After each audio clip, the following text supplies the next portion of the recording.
ብሔሬን ጠቅሶ ተሳደበ። ከራስ ፀጉሬ እስከ እግር ጥፍሬ ድረስ ብቻ ግን ነዘረኝ። አየህ እሱ አንሷል፣ እኛ ግን ሌላ ቦታ ነው ያለው። በጣም በቃ ጨለመብኝ በእውነት ለመናገር። እንግዲህ ያቺ የሰከንድ ልዩነት ነች። ጨለመብኝ ማለት ቀኑን ሁሉ ጨልሞባር የሰከንድ ነው። ያን ሰከንድ አይኔን ጨፍኜ ስከፍት እዛ ያለ ይሄ ወጣት ፋኖ በሙሉ መሳሪያ አቀባብለው ልጁን ሊሾቱት በእውነት ነው ማለት።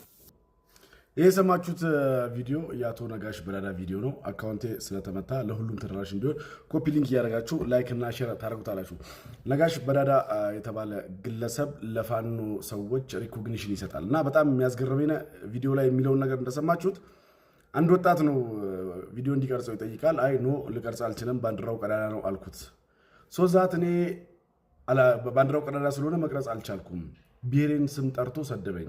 በጣም ተናድጄ እኔን ጨፍኜ ቀናስል ፋኖቹ እንዴት ብሔሩን ጠርተህ ትሰድባለህ ብለው ሊገሉት መሳሪያ ያቀባበሉበት የሚል ውሸት ነው። ይሄ እውቅና የሚሰጠው ለመዝረፍ የተደራጀው የአንድ እምነት የበላይነት መፍጠር ለሚፈልገው ፋኖ እውቅና የሚሰጠው ነጋሽም የዚሁ ሜንታሊቲ ባለቤት ስለሆነ ነው። አንተ የምታመሰግናቸው አንተ ሰውን በብሔሩ ጠርተው ሰደቡ ብለው የሰውን ነፃነት ሊያስከብሩ ይሞክራሉ የምትላቸው ፋኖች መካነ ሰላም ላይ በርካታ ሙስሊሞችን እየገደሉ ነው፣ እያሰቃዩ ነው። አማራ ክልል ፋኖ የሚባል ኃይል መንቀሳቀስ ከጀመረበት ጊዜ ጀምሮ ሙስሊም ነፃነቱን አጥቶ እንዲኖር እየተደረገ ነው። ሰው በእምነቱ የሚገሉ ሰዎች ሰው በብሔሩ ተሰደበ ሊሉ አይችሉም።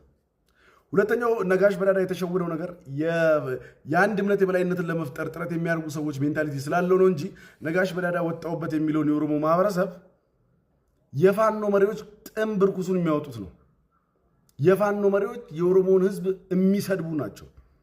እንኳን የኦሮሞ ማህበረሰብ ተሰደበና ለምን ሰደብክ ብሎ መሳሪያ አንስተው አማራውን ሊገሉ ሊሞክሩ ቀርቶ ከየትኛው ማህበረሰብ ይወጣ የኦሮሞን ህዝብ የሚሰድብላቸው፣ ከየትኛው ማህበረሰብ ይወጣ እስልምናን የሚያዋርድላቸው፣ እነሱ ከሚፈልጉት ሃይማኖትና እነሱ ከሚፈልጉት ነገር ውጪ ሁሉም ርካሽ ነው የሚልላቸውን ሰው በዶላር የሚከፍሉ ሰዎች ናቸው።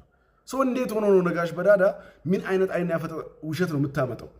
አንደኛ ሙስሊሞችን በዚህ ደረጃ የሚገሉ ሰዎች ለአንተ በብሔር ተሰደብክ ብሎ ጥብቅና ሊቆሙሉ አይችሉም። ዋናው ፖይንት ግን ነጋሽ በዳዳ የነኚህ ሀገር ለማተራመስ ሀገር በሁለት እግሯ እንዳትቆም በእምነት በብሔር ስም ሀገርን በሙሉ የሚያሰቃዩ የአማራ እናት ስቃይ የሚያበዙ ሰዎችን እንዴት ሪኮግናይዝ ልታደርግ ትችላለህ?